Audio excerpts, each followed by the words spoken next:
bán nào mà chỉ sắm một chế phổ nữa bán nào à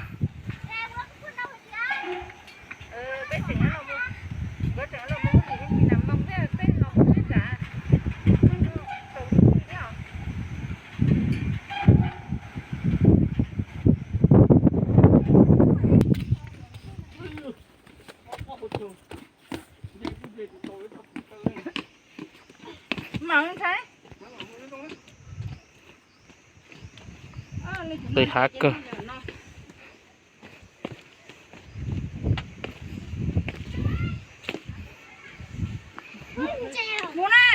một trăm đây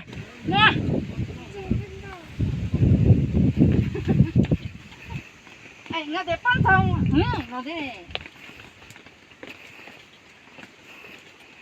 là chuyện nó cho từ phân xong không nó tỉnh có mà thế tôi chỉ nuôi anh cái nó mà kia đấy tôi bán thông đó này kia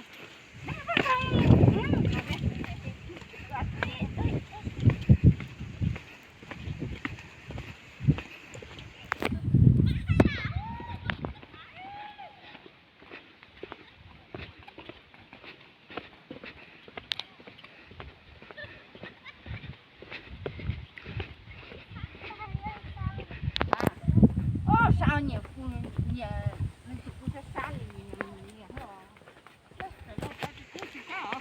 không có to mà còn to thế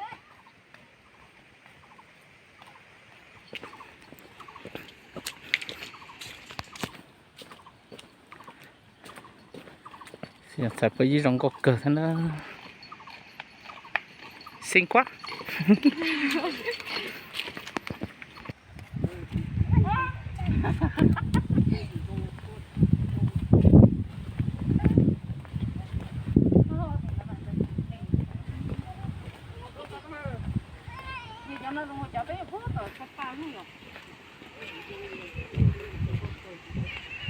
khu du lịch đèo Pha Đin đấy của tỉnh của Thuận Châu nhá, Thuận Châu Sơn La nhá.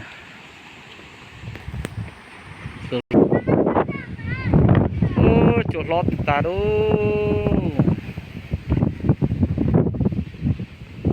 gió cực kỳ luôn, đỉnh cao nhất, mát mẻ lắm đấy.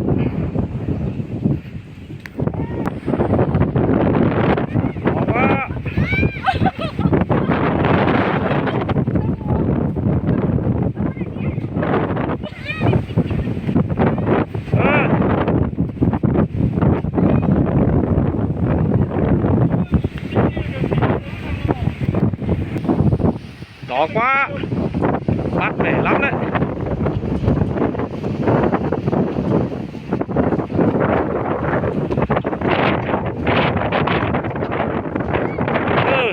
Hả? Đây. Tôi muốn chụp cho.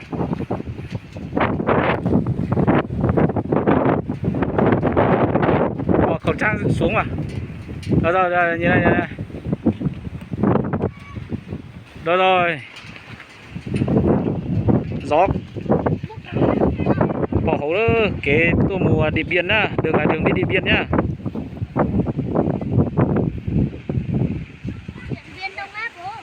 Cái trò chơi bỏ hổ kế bỏ hổ đó. Mông đi nhìn này, mông nào.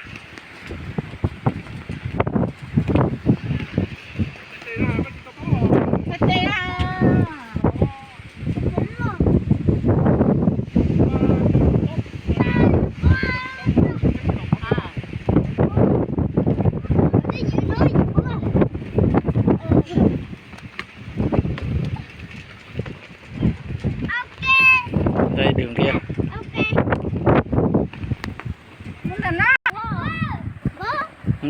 Anh chờ mua trâu tè hùa.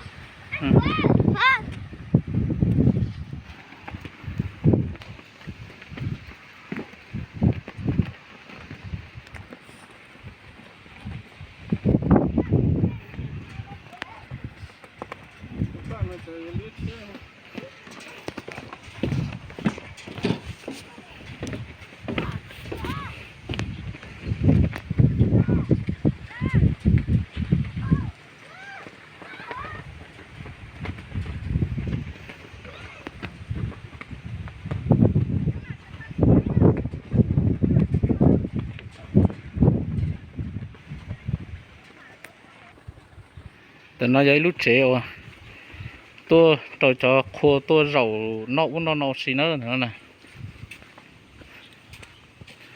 nó giấy khó chơi và vỉa nó khó chơi và vỉa nữa thì nó cho chế thì nó giọt mông nữa mông nhọt trời ra thủ kỹ nữa bốn ra thụt sâu chế nó phần ra từ giọt thụt sâu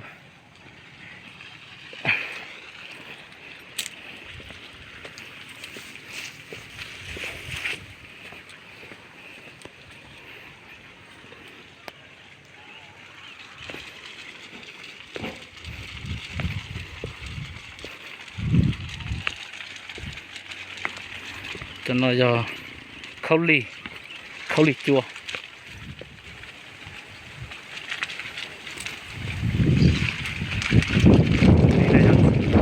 đi đây là thuận cái bộ điện tiền đó cái nó thuận cái bộ điện tiền đó cho kho được ta đấy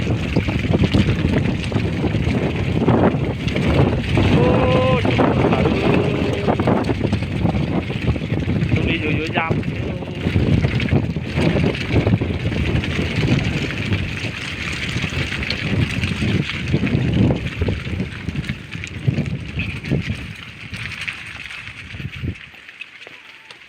cho nó pan chuồn lại nữa ba cuốn chuồn lại đi ra tù cho cái luôn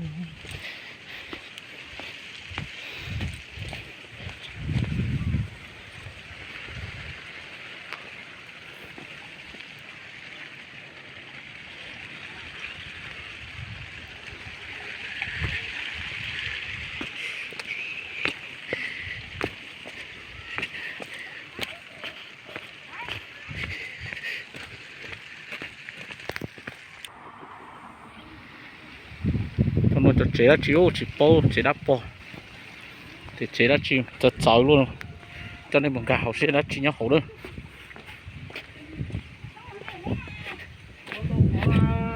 thì chế ra chịu đâu chuột khách sạn đâu mới chơi nhỏ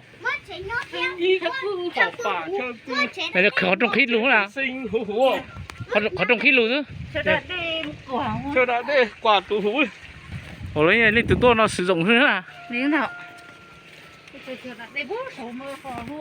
mùa nó to rồi nè to nó ở bên mùa vô cho xì đâu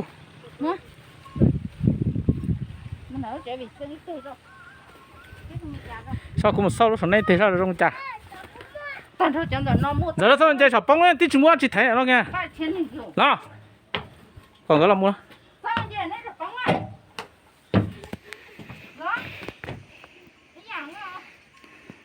cho nó cho phòng của nó nữa cái phòng nhót nó thì vô ôi nhót đây là thì bóng nhiều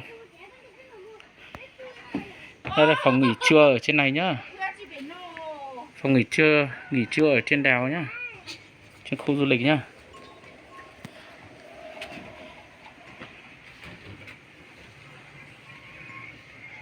mát mẻ lắm xuống đi xuống nè đây đường dưới kia lên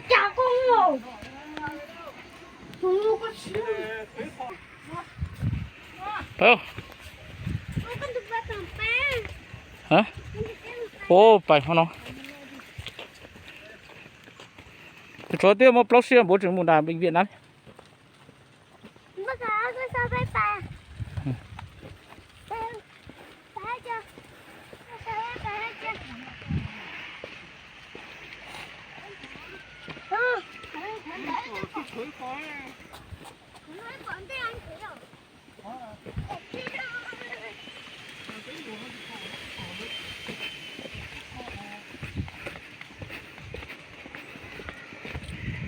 tất cả em kỳ là một chế đó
Phải đâu? Đường đi Ôi, Điện được Biên kéo nhá. con chứa chứ Đây nó. đường đi Điện Biên. Dạ.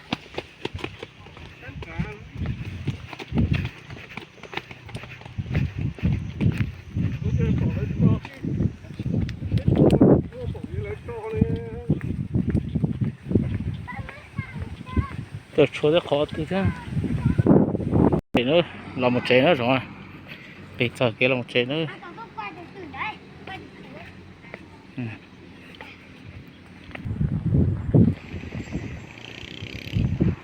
Nó là một chế đâu. Là một chế đâu.